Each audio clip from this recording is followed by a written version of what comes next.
afternoon. Teachers, guests, parents, I have my family here. Graduates, visitors, good afternoon. It was 1997 when I sat on the left side of the outdoor venue. I still remember the smell of my hairspray. We wore a lot back then. With square bangs covering my forehead, I was so excited to grab my gold medal. No, it wasn't for being top of my class. I wasn't even in the top 5, nor top 10. No, it was for the best cooking in class. To this day, I am proud of that award. So to stand here as your guest speaker is such an expected honor. As your guest speaker, I'm supposed to say something inspiring or to give you advice, maybe a joke. I'm not quite sure what to say, but I do want to share with you 10 things that had led me down to the path I've taken to where I am today. Number 1, be hungry. Not literally, although I know some of us have known real hunger. But be hungry in spirit. Be hungry for achievement, for success. I grew up in Paraiso Street. Like many, we didn't have much. My grade school teacher once asked me to be a Girl Scout leader to represent our school. And of course, I was excited, giddy even.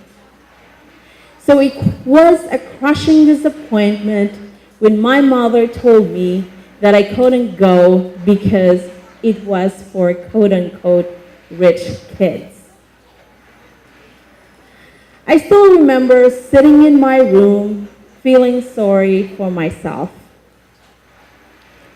That was when I promised myself that I will never live a life where I can't do anything because we didn't have money. That hunger has stayed with me. Through my successes, it compelled me to keep working, to keep reaching higher goals. Number 2, dream. Dream big, dream small. Dream for something outrageous or something mundane, but have a dream. When I was in high school, during lunch break, I had to bake potato cheese. And after school, I had to clean at least 100 pieces of molds of pastel in Van Dep.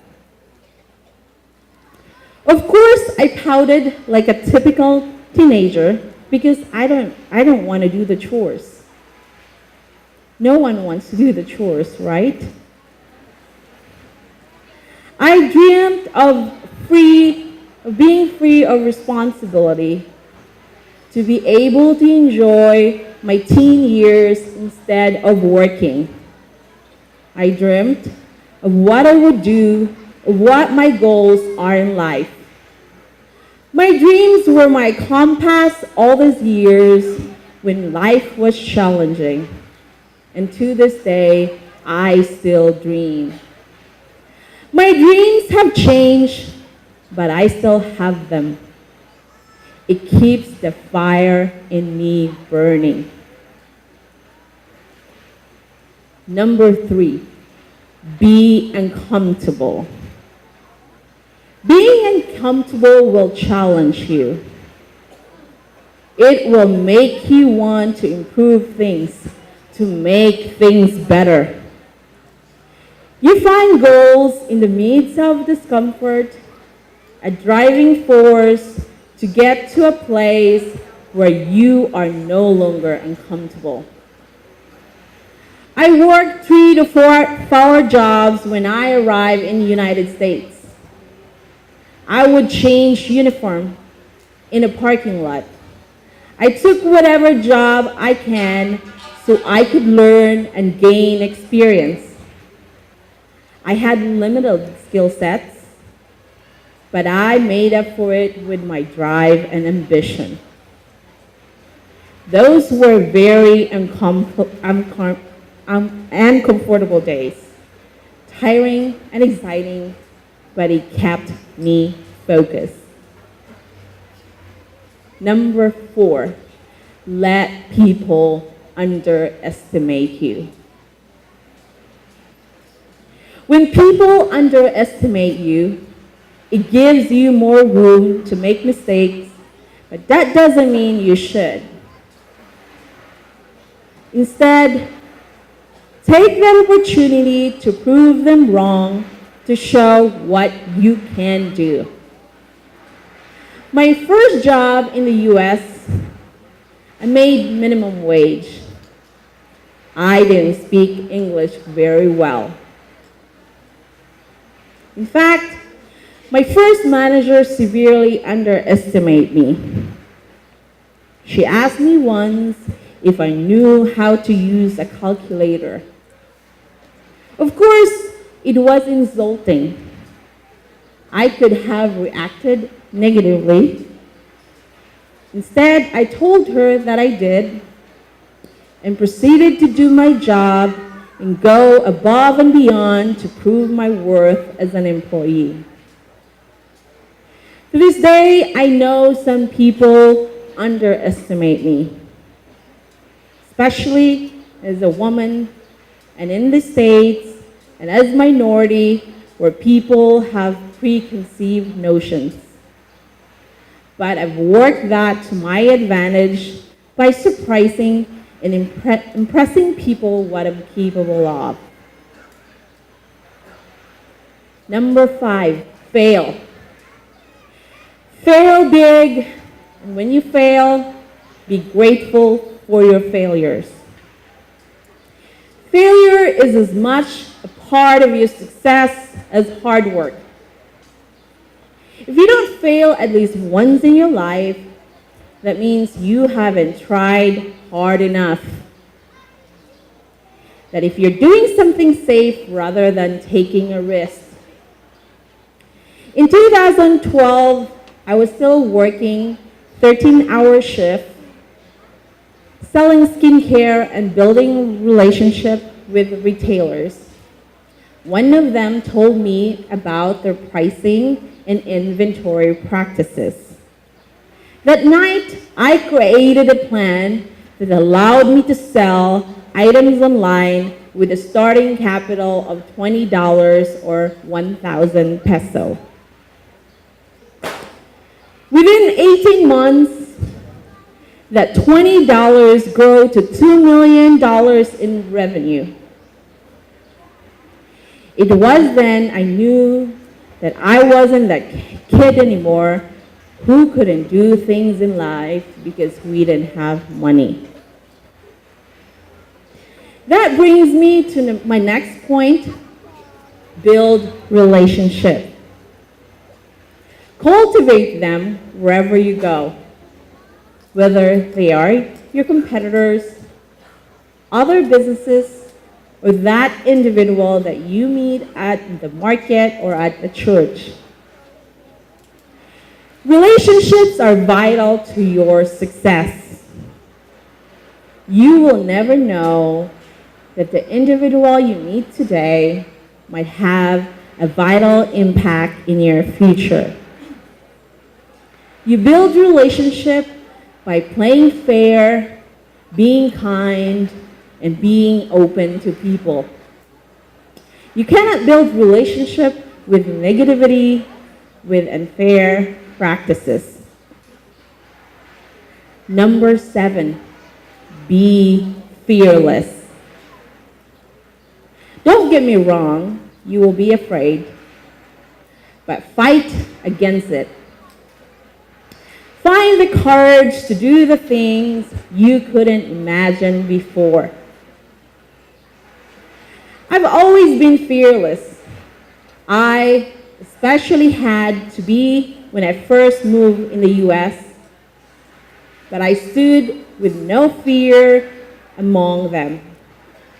Within 6 months of working for a national sales organization of a skincare company, I was in a managing position. I work hard and I move up fast. Fear could have kept me there, but even though I outgrew that position quickly, but my fearlessness propelled me to act because I wanted more. Do not be afraid to expand your horizon. The world is a big place. Find your place in it. But even I was fearless because I had nothing to lose. I started from nothing. But even when you have everything to lose, that's when you need to double down because it's imperative that you succeed. You will need more to grow even more fearless, bolder, so you can chart a course that's your own terms. Watch. Watch closely and learn. Keep learning. On October 2018, I lost my first business due to the change in technology. But I watched the market and I knew that it wasn't going to last forever. I watched the trends and where it was going, so I prepared and diversified my investment as soon as I saw the red flags.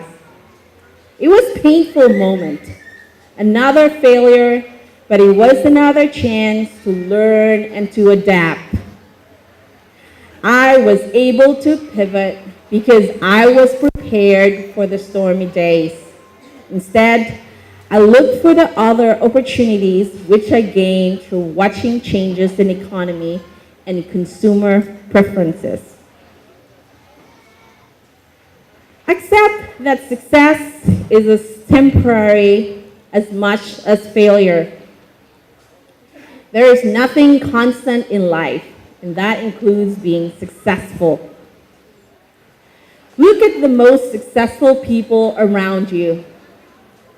The biggest companies, they didn't achieve their status overnight. For many, it took years, if not decades. But there's one thing successful people understand, that failure, success, sacrifices, and all acclaim are all fleeting. But you can counter that by having a plan and being a step ahead. When my e-commerce business collapsed after many years of success, I had to be creative.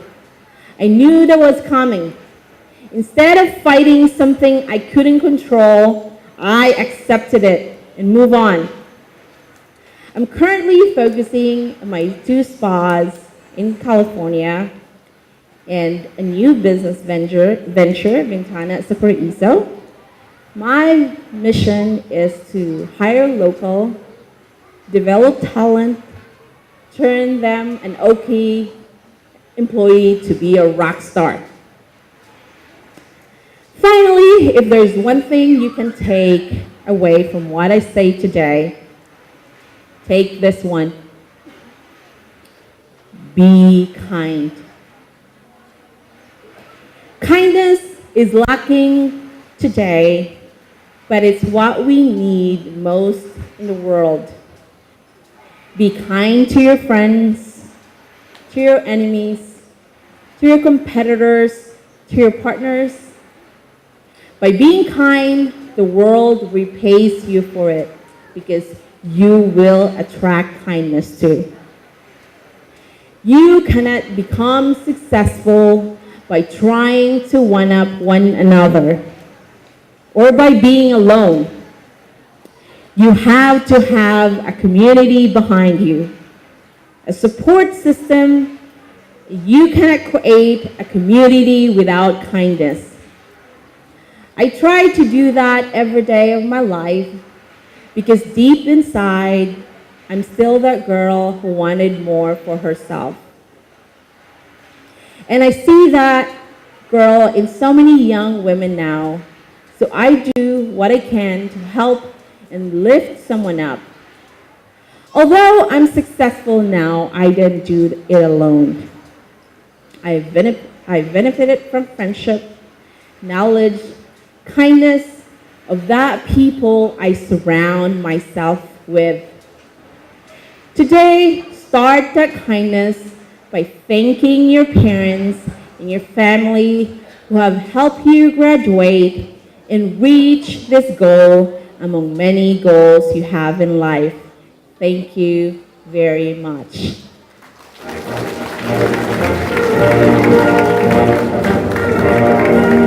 For invaluable presence and inspirational message as guest speaker of second commencement exercises of the school senior high school department academic year 2018-2019. Given this 28th day of March 2019 at Fatima College of Camiguin, Mambahaw, Camiguin, Philippines. In God's mercy, we serve with joy.